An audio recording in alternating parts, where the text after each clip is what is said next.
Isaiah chapter 3. For behold, the Lord Yahweh of armies takes away from Jerusalem and from Judah supply and support, the whole supply of bread and the whole supply of water, the mighty man, the man of war, the judge, the prophet, the diviner, the elder, the captain of 50, the honorable man, the counselor, the skilled craftsman, and the clever enchanter. I will give boys to be their princes, and children shall rule over them. The people will be oppressed, everyone by another, and everyone by his neighbor. The child will behave himself proudly against the old man, and the wicked against the honorable.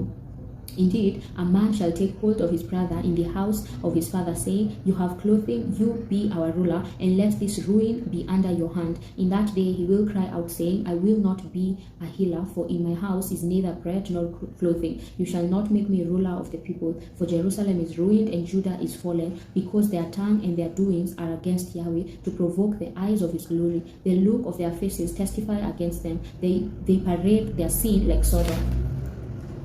They don't hide it. Woe to their soul, for they have brought disaster upon themselves. Tell the righteous that it will be well with them, for they will eat the fruit of their deeds. Woe to the wicked, disaster is upon them, for the deeds of their hands will be paid back to them. As for my people, children are their oppressors, and women rule over them.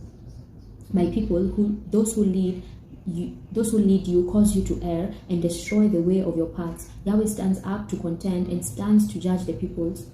Yahweh will enter into judgment with the elders of his people and their leaders. It is you who have eaten up the vineyard. The plunder of the poor is in your houses. What do you mean that you crush my people and grind the face of the poor? Says the Lord, Yahweh of armies. Moreover, Yahweh said, because the daughters of Zion are arrogant and walk with outstretched necks and flirting eyes, walking daintily as they go, jingling ornaments on their feet. Therefore, the Lord brings sores on the crown of the head of the women of Zion, and Yahweh will make their scalps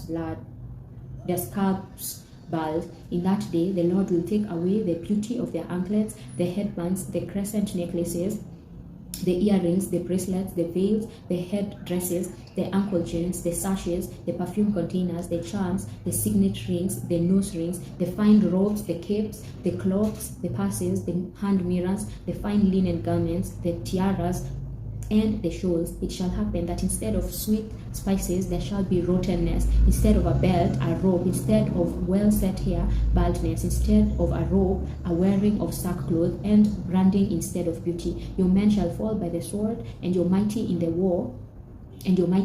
Her gates shall lament and mourn. She shall be desolate and sit on the ground. Amen.